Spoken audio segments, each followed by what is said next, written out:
2011 and front row NASCAR continue to respond to each other while NASCAR plans to only run 32 charter entries in 2025, and Chandler Smith's future, Joe Gibbs Racing, is currently uncertain for 2025.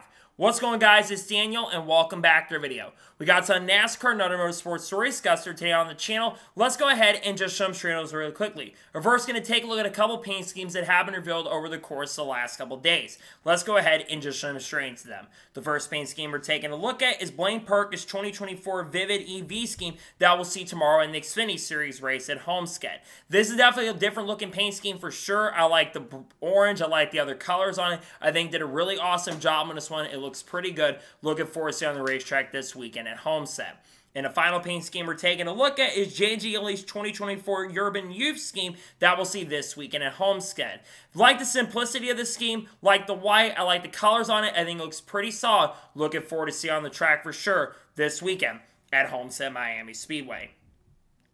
And now we're going to jump on to the next story of today's episode as we're talking about the Homestead Purses. Every time we have a NASCAR Cup, Xfinity Series, and Truck Series race, Bob Pockers puts out the purse money for that event. And according to Bob, for the Cup race, it's $7,997,544.594. The Xfinity Series, $1,496,850. And for the Truck race, it's $769,881. Truck Series got some decent purse money, but it's not the greatest in the world. Xfinity's got some okay purse money as well, but not the greatest in the world. And the Cup Series, of course, they got the most purse money, but that, of course, is because of the charter stuff, and that is expected, of course, to go up for 2025, about stuff we'll talk about in just a little bit. But I do think the purse money, at least for this weekend, is pretty solid, all things considered. And now we're going to jump on to the next story of today's episode as we're talking about Michael Phelps. As it was announced yesterday morning that Michael Phelps will drive the pace car for the Cup Championship race at Phoenix on November the 10th. Michael Phelps, one of the greatest swimmers and one of the greatest Olympic athletes in U.S. history, one of the greatest athletes in the world, who basically is retired at this point, is now going to have the chance and opportunity to drive the pace car. And I think it's really cool to see that he is going to be able to do this. I think we all know who Michael Phelps is, all the success he's had, and all the accomplishments that he's had for a long time back in the 2000s and mid-2000s as well. All the accomplishments he had over in the Olympics. It's pretty exciting to see that he'll get the chance and opportunity. I think he'll do a really solid job driving a pace car for the Cup Championship race at Phoenix.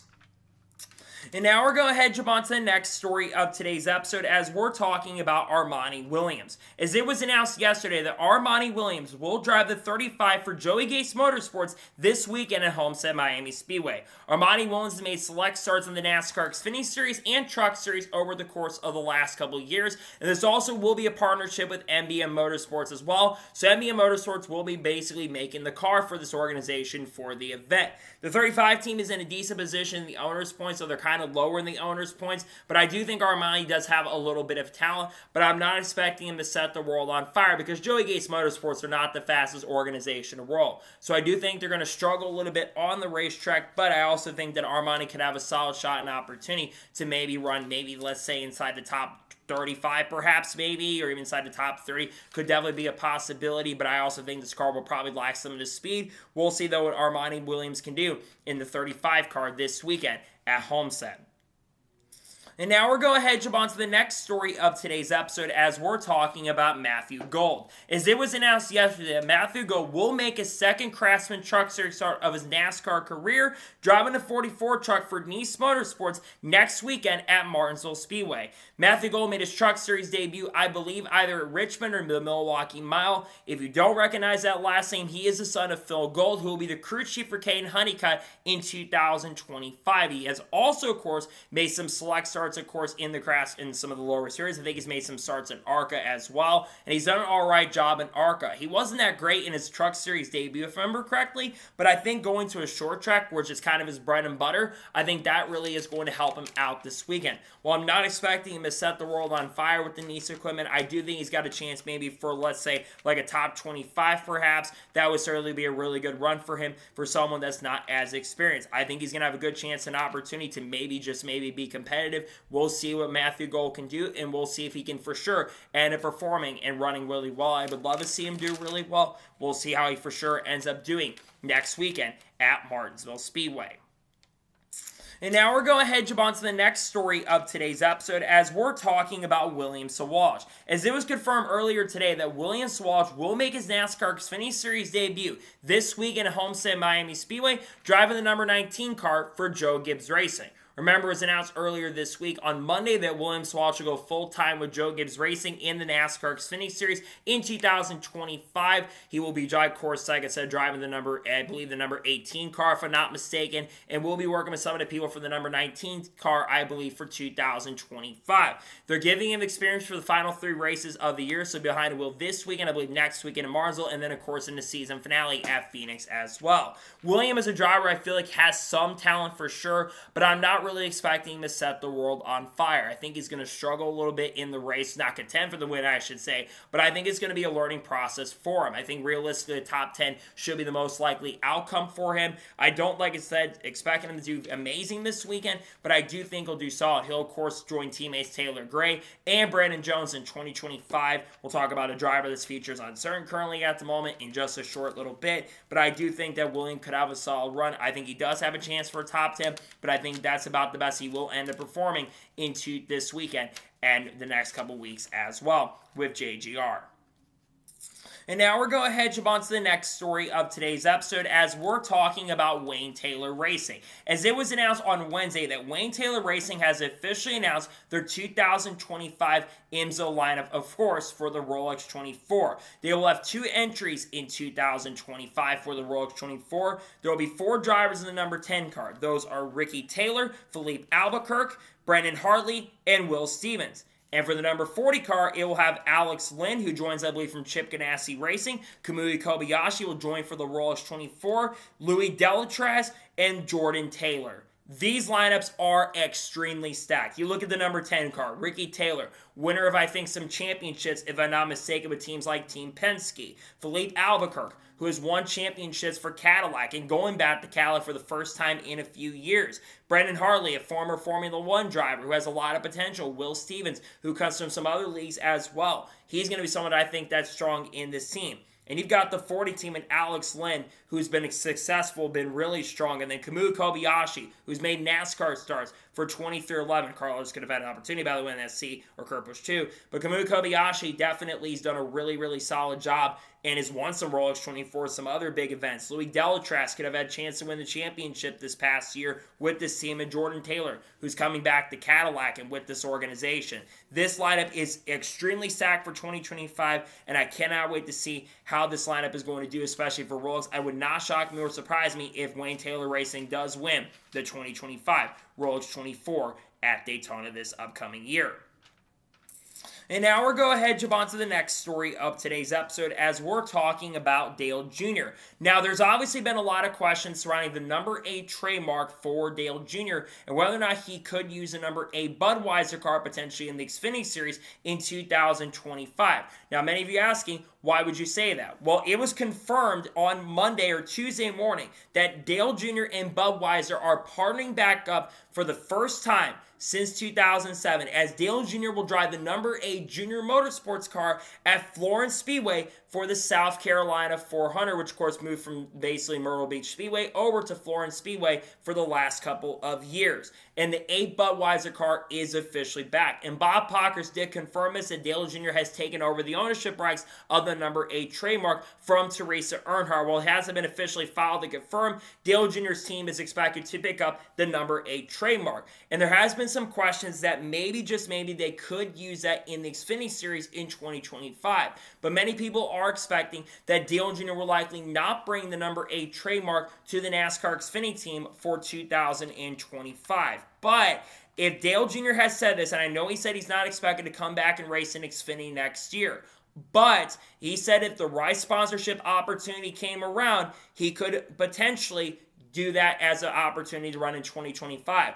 I think it'd be really awesome to come back maybe in 2025, perhaps if he wanted to, and come and do a one-off with the Budweiser sponsorship. It would be really cool to see this. It's been a long time since NASCAR fans have seen it. Obviously, we'll be running for the South Carolina 400 and other late model events in 2024 and 2025 as well. But I definitely think a lot of fans will like to see it. Maybe move Sammy Smith to the number 9 car. We know Sammy Smith is going to be coming back to Junior Motorsports in the Xfinity Series next year. But we don't know what else is going on with that team. Obviously, Connor Zilic joined the team next year. We also know that Carson Quavel's going full-time in the 1, and then Justin Allgaier is going to be back. Why not move Sammy Smith to the 9 so we could see Dale Jr. and some other drivers get to drive the Budweiser car? That'd be really excellent if it did end up happening. So I kind of hope it ends up happening, and I really do hope to see that maybe in the not so distant future, something like that could happen, in my honest opinion. And now we're going to jump on to the next story of today's episode as we're talking about Kevin Harvick. Now, earlier this week on his show, the Happy Hour podcast, Kevin Harvick spoke about the possibility of maybe rotating the championship race going forward. He says he'd like to see the championship race rotated to different tracks on NASCAR circuit. He mentioned 3 racetracks where they could do a rotation. He said Las Vegas, Phoenix, and Homestead Miami Speedway. Now, Phoenix will once again host a championship race in 2025, but there's a really good chance and possibility that in 2026, especially with the rumors that we've been hearing, that Homestead Miami Speedway maybe, just maybe, could end up hosting the championship race in 2026. I think that's a big reason why Homestead is moving to the spring, so that the council and people from the Homestead Miami-Dade County area can focus on trying to get the track renovated. It's no secret that Homestead Miami Speedway needs a lot of upgrades, and if they can find a way to get it for 2026, they'd have time to make some major renovations. I don't want to see Phoenix host a championship race. I understand that the track absolutely has really good attendance, and they do have a really good facility. There's no denying that. But personally, I don't think Phoenix puts on the best racing product. And yes, I do think that the city cares about this track, but the ratings have really tanked since they've gone to Phoenix. So I think Phoenix shouldn't host a championship race. The problem with Las Vegas, and I think Vegas put on a pretty good product, the problem is SMI owns Las Vegas, and NASCAR owns the championship race. I think Las Vegas would be able to be a really good party city. It would make a lot of sense to host a championship weekend then, but I don't know if that's going to happen. Some have mentioned Kansas Speedway could be a possibility. I think Kansas, if they could find a way to have it and the weather could be good enough, I think Kansas should host the season finale. It's the best track in NASCAR, in my opinion. The racing's always really, really good there, and you probably get a really compelling championship battle, and a lot of really good drivers would run really good at this track. I do want to see it stop happening in Phoenix after 2025. And maybe long-term down the road, we can go back to Phoenix. The racing product can get better. But let's be real and honest, the racing product at Phoenix has just not been good in recent years. And personally, I think it should be a track that everyone should be good at, and we only should go there once. If Kansas gets a championship race, you can't have 2 races there. I get the racing's good, but you can only have 1 race personally. I think having 2 races at Phoenix hurts its luster. So I do agree with Kevin Harvick that we need to see rotation, but I personally don't want to see Phoenix be part of that rotation, to be honest with you, and in my honest opinion. And now we're going to jump on to the next story of today's episode as we're talking about Hailie Deegan once again. Now, we have talked about Hailie Deegan a lot on this channel over the course of the last week. Now, earlier this week on the same podcast, speaking of Kevin Harvick, he actually talked about her transition going to Indy NXT and leaving NASCAR for 2025. Remember, Hailie Deegan will not be coming back to NASCAR in 2025, at least at the moment, as she will transition to Indy NXT, driving number 38 car for H&B Motorsports. He basically said he hopes that she ends up having a fresh start over at that organization in 2025 in IndyCar. Now, obviously, there's been all this conversation. Kenny Walls had her on his show very recently, and she kind of spoke about how frustrating it was being at AM Racing. And he also kind of talked about and criticized the Ford program as well and the team itself. Since Hailie Deegan, of course, had left AM Racing, their program has not gotten a lot better. Let's be real and perfectly honest here. They've only had 2 top 10 finishes. And the driver that did that was Joey Logano, who made the championship for us. Say what you want to say about the playoff format. Joey Logano is one of the best drivers in NASCAR history, and he's the only one that's gotten 2 top 10s and nearly got DNQ'd for one of the races, that being Watkins Glen, where he was only up by like 8 or 9 1,000ths of a second or something along those lines. It was super, super close. And then you look at the team she went with, Door Sport Racing, their team that won the championship of 2023. Jake Garcia, who replaced her, has not been really, really good either this year. He owes a 19.2 average finish, which isn't much better, and he has the same amount of top 10s as she had, and he's only a couple positions higher in the points than she was. It just shows how much weaker the Truck Series field has kind of been, though you still got Corey Hyman, Lane Racing, those guys in the Truck Series. But I think that it's going to be interesting to see how she does in Indy NXT next year.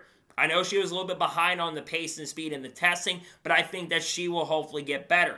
By the end of the year, next year, she needs to be a lot closer to the field and having a chance at some top fives and maybe even some podiums as well. If she can do that and improve throughout the year, I think that'd be a really great step and a really solid step in the right direction. But I hope for her sake that she can run really, really well and show a lot of speed. I'm not sure how she's going to end up doing, to be honest, but I think it'd be really cool for her to run really solidly and really well in Indy NXT. We'll see how she ends up doing next year. Obviously, AM Racing will have Harrison Burton in 2025 and maybe Lois Allen. That's been a rumor that I've been seeing very recently. And of course, we'll see how she ends up doing in Indy NXT. Hopefully, she can run really solidly and really well in 2025 in Indy NXT. And now we're going ahead and jump on to the next story of today's episode as we're talking about Bobby Allison. Now, I did a video on this special breaking news report yesterday, but it was officially announced kind of in shocking fashion, but justified fashion, that NASCAR went to Bobby Allison's house, and they have announced that they have updated the NASCAR's wins list going forward. Bobby Allison has been awarded his 85th career NASCAR Cup Series win. Now, he got awarded that win from the 1971 Myers Brothers Memorial 250. If anyone knows the history of this race, this is the only, until now, was the only sanctioned NASCAR Cup Series race that had not had a winner listed. Fast forward, let's go back and travel back in time to 1971. There basically were 6 combination races that took place. You had the Pony Cars and you had the Grand National Cars when the series was called the Grand National Series before the Winston Cup came into play. Bobby Allison had driven the number 49 car, I believe, for Holman Mooney, which was a Pony Car. Now, Richard Petty had won the pole for the race, but came down pit road 112 laps into the event. And then Bobby Allison took control on the final 138 laps. And he never came down pit road and pitted for field. Richard Petty got very upset and angry about this and basically protested it. He got the trophy and got the money, but they never counted it toward the wins list. And Bobby Allison has always said this, even when he was getting inducted to Hall of Fame years ago, he said that he had 85 career wins. Now Bobby Allison has taken control of 4th on the all-time wins list, only now behind Jeff Gordon with 93 victories, David Pearson with 105, and Richard Petty with 200 wins. He has now surpassed Darrell Waltrip on the all-time wins list. Now, obviously, there's a lot of people trying to make hypotheticals about it, but you can't make hypotheticals about what happened in 1990 with Mark Martin. You probably could, but you really can't do that. To me, in this situation, is justified, and it was going to be a major talking point had we gone to Bowman Gray. The big reason I think this is happening now, it probably should happen many, many years ago, but the reason it's happening now more than ever is because remember, the Busch Clash is going to be happening at Bowman Gray next year. So they don't want to have that big storyline going on going into 2025 for the Cup race at Bowman Gray. They don't want this to be there. And I'm glad to see that they went to his house and awarded this. And this is something that should have been done a very long time ago. NASCAR Man and Brock Beard did a really excellent video that I suggest go and check out on this story, and now justification has been justifiably served. I'm so happy for Bobby Allison that he got to see this when he was alive. It's really amazing that they honored him with this. It's a really amazing story overall, and I'm very happy to see that he has been awarded his 85th career NASCAR Cup Series win. It's justified, and he gets that win from Bowman Gray, and now his 85 career NASCAR Cup Series victories instead of the 84 that he had until now. And now we're going ahead and jump on to the next story of today's episode as we're talking about Tony Stewart. Now, we all know that Stewart-Haas Racing is going to be shutting down at the end of 2024. If you've been on their social media page, you've been seeing all the tributes where they've been, of course, taking out the Chevy logos, despite the fact that they will be shutting down at the end of the year. But we really have not heard from Tony Stewart on the closing until now. Tony Stewart earlier today was on the Happy Hour podcast with Kevin Harvick, and he spoke on Stewart-Haas Racing closing. He said the last time that he went to Stewart-Haas Racing was not too long ago at the Charlotte Roval. He's been in and out of the shop throughout the remainder of this season. He doesn't say it's bittersweet that Stewart-Haas Racing is shutting down at the end of this year. He says it is bitter. But he also said a big reason, there's a couple of other big reasons why he has Stewart-Haas Racing shutting down officially at the end of this year. Number one, priorities. Tony Stewart, of course, is absolutely focused on two things. Dirt racing in a way, and of course, focusing on the drag racing series in NHRA, where of course he is trying to start a family with Leah Pruitt, who he just married very recently, I believe during the offseason. And they're trying to start a family. And he wants to prioritize that, and he's been competing in the Funny Car Series, basically taking over a seat for this year. So he's been focused on that. But he also spoke on the other reason is he doesn't like the direction that NASCAR is going. We're going to talk more about the lawsuit between 2311 and Front Row Motorsports, but he said that is a big reason why they decided to do this and basically shut down their whole organization. He really doesn't like the direction he's going, and sometimes he really didn't feel like his heart was completely in the right place. Let's go back a couple years ago. Stewart-Haas Racing back in 2018, they dominated the season. Kevin Harvick got 8 victories. Kurt Busch got a win that year. Clint Bowyer got 2 wins, and Eric Almirola also won a race. All 4 of their cars made the round of 8. 2019 comes around, Kurt Busch leads the team to go to Chip Ganassi Racing. And then that's when all this stuff started. 2020 comes around, Kevin Harvick has a dominant season, wins a quarter of the points-paying races, and doesn't make the championship four.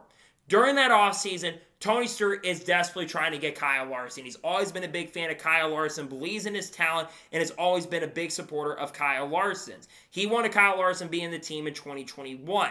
Ford denied him that opportunity. They also denied Kyle Busch an opportunity. Kyle Busch was on the radar of going over to Stewart-Haas Racing, by the way, for 2023. Zane Smith was also another driver that could have been a potential possibility, and now that didn't end up happening. And since that time in 2021, they started dipping in performance. And then you go to 2023 as well. They had their worst season ever. They failed to win a race for the first time. Now, this year in 2024, they got to win the Southern 500 with Chase Briscoe, and Briscoe, of course, did make the playoffs, but unfortunately got eliminated in the round of 12.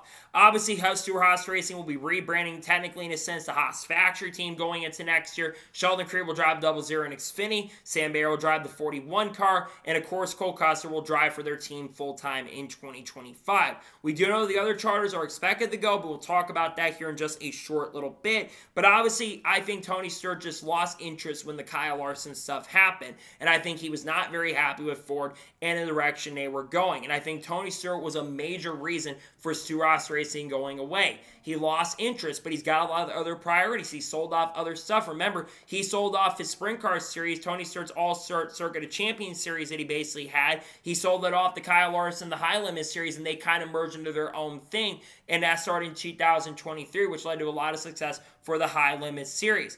I think you look at Tony Stewart and his loss in interest in NASCAR, and really it sucks to see that Tony's probably not going to be around the sport really much anymore going forward. But I think with all this stuff that has been happening, with the charter stuff going on, with the legal battles, he got fed up 2 years ago. That's when I thought he was interested. When he was talking about selling charters, we all thought he was going to be around next year and the team was going to be around. If you would have told somebody in 2018, when they were super successful that year, that they were going to officially shut down their program, I think a lot of us would have laughed. But the program's going to be gone at the end of the year. Most of the drivers have found seats from SHR. Noah Grayson's going to Front Row. Ryan Preece is expected to go to RFK Racing, though that has not been officially confirmed at this point. Chase Briscoe is going to Joe Gibbs. And then, of course, you have the other driver, that being Josh Berry, going to the Wood Brothers next year. A lot of people have found places for 2025, and I think it's bittersweet to see this team shutting down, but at the same time, Tony Stewart was fed up with being in the sport, and I can't personally blame him for being fed up with some of the things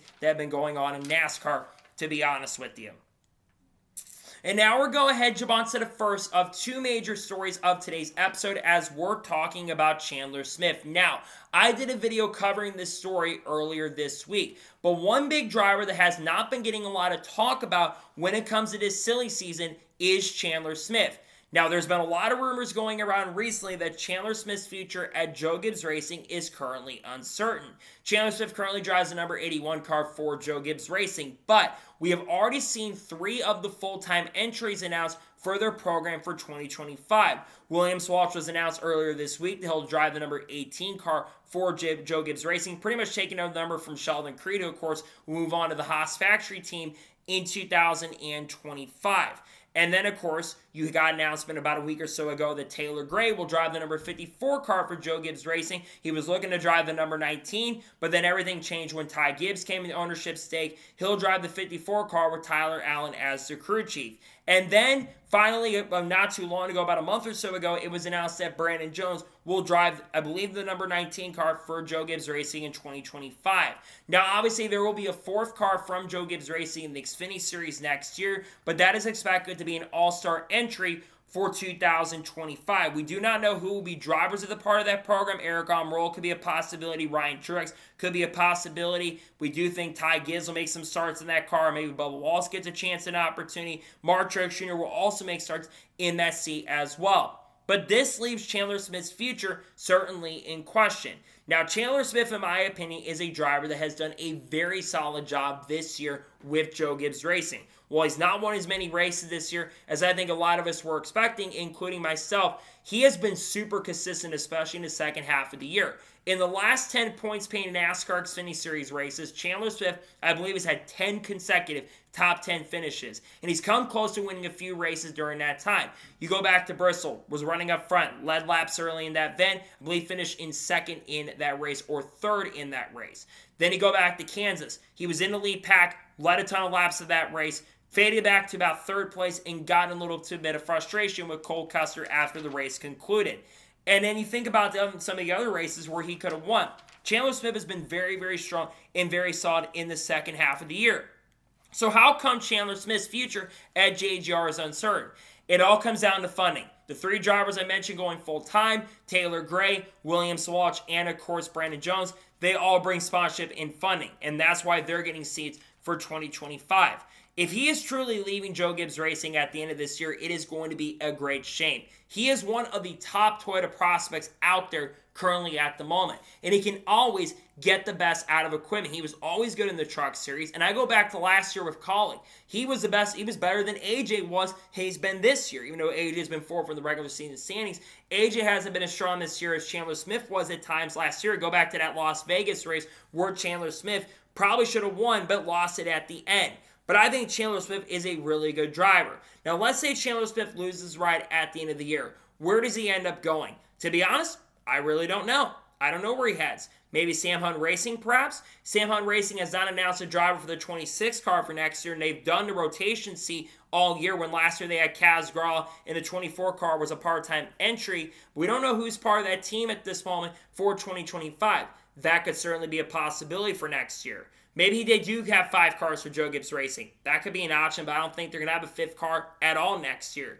You got to look at Cup. They're having rumors of Front Row Motorsports. There is Legacy Motor Club as a potential possibility. I've seen some stuff around Legacy that's been going on. I don't know exactly what will be happening there, but there's been some rumors about Legacy and some ownership change, not ownership, but driver changes maybe. Maybe he goes there.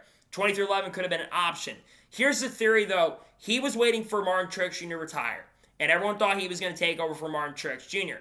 What happened is that quintessentially, Stewart-Haas Racing shut down, and Chase Briscoe became available. And Chase Briscoe, I think, is a better driver than Chandler Smith, so that's why they chose Chandler Smith. Oh, not chose Chandler Smith, they chose Chase Briscoe.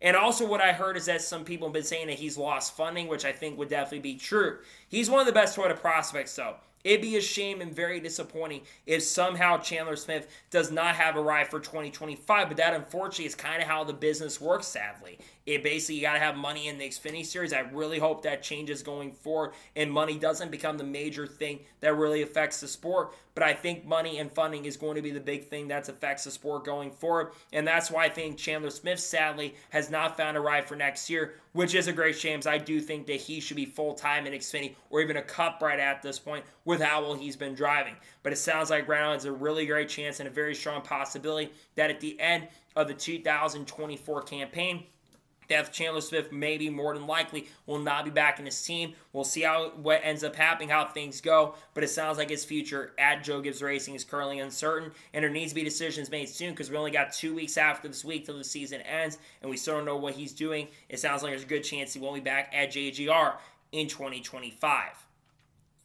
And now we're going ahead and jump on to the final major story of today's episode as we're talking about the lawsuit once again with NASCAR in 2311 and Front Row Motorsports. We all know the backstory of the lawsuit. 2311 Racing and Front Row Motorsports did not sign the charter agreement, and they have been suing NASCAR for antitrust claims. NASCAR has one of the top lawyers in that area, but the teams, 2311 and Front Row, they have Jeffrey Kessler coming in to work with them, who has won a lot of court cases against the individual that they are going after. Now, this last couple days, we have seen responses not just from 2311 and Front Row Motorsports, but from NASCAR as well. 2311 and Front Row on Wednesday evening, they both responded to NASCAR, calling them a monopoly. Basically saying that they wanted NASCAR wanting to basically delay, telling the judge to delay so they can gather documents. 2311 and Front Row are quintessentially pressuring NASCAR to send in the documents from the 6 individuals, going back from the 2016 year and 2025 charter agreements as well. They quintessentially said it's not difficult. You've got that in a file, definitely ready to use. Now, then we go to yesterday, or today. NASCAR has also responded on the other side of things. Now, they both have agreed to redact some of the information, meaning not show some of the information, and Matt Weaver had a really good tweet showing some of that information not being out there. And there's some very interesting information when it comes to the charter agreement that Bob Pocker showed on his Twitter as well. He knows that it is a 7-year charter deal. Quintessentially, 7 years for the charter agreement from 2025 to 2031. All the other 13 organizations that did sign the charter agreement, they will have their charters through 2031. Now, also according to Bob Pockers and what was listed, neither 2311 and Front Row has submitted requests to pick up the Stewart-Haas Racing charters. Now, why have they not requested it and why have they not been able to pick it up? Well, obviously, they're suing NASCAR. There are 2 of the teams that have been expected to expand their organizations for 2025. Riley Herbst has been heavily rumored to go full-time with 2311 Racing for the 2025 campaign. The Herbst family, with the money and funding they've got and how much they've been spending in motorsports, they will be able to help buy up that charter if it gets approved. And then Front Row Motorsports, they've been expected to be a 3-car team. They actually had acquired that 3rd charter when the SHR sale started back in June. It was confirmed that SHR would be shutting down. And Zane Smith has been the lead candidate to get the 3rd full-time seat for next year. But you have to remember that they probably have never submitted that request because they probably have submitted the request, but NASCAR has to approve the purchase. Denny Hamlin stated last week that they have not approved and really asked NASCAR what's going on with the SHR transfer. Now, also noted here, and as like I mentioned in the title, NASCAR is already planning to have 32 charter organizations and 8 open cars in 2025. So NASCAR will not be expanding the field next year, but they plan to have 32 charter entries to 13 organizations, like Hendrick Motorsports, with drivers like Kyle Larson, Chase Elliott, you name it. And of course, Alex Bowman. Teams like RCR, like Kyle Busch, and of course, Austin Dillon. Teams like Trackhouse with Shane Van Gisbergen will be full-time next year. And then of course, Daniel Suarez, Ross Chastain, RFK Racing, with of course, Chris Buescher, Brad Keselowski, and most likely Ryan Preece next year. They're planning to basically let those charters expire since they didn't expand. Now, obviously, there are 32 charter teams, and NASCAR, of course, has to approve the process. Now, they also noted in some of the other tweets that Bob Pockers noted as well, that the teams that they wanted to can run the open cars.